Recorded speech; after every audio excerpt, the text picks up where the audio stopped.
Committee on Tribal Unity Cotu Kangpokpi district has lifted indefinite economic blockade on Imphal Dimapur Road along National Highway number 2 following certain agreements.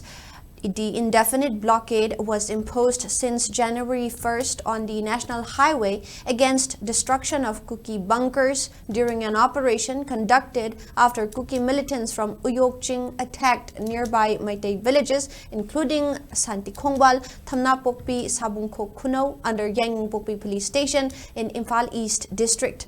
However, following agreements with authority concerned on deployment of 112 CRPF battalion in Kuki-dominated areas at Uyokching and withdrawal of additional forces from Valley within 48 hours, the economic blockade has been lifted since 2 a.m.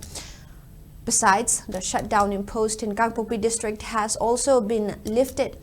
Despite the resolution, the Cotu issued warning stating that any failure to implement the terms of the agreement will lead to intensified forms of protest and agitation.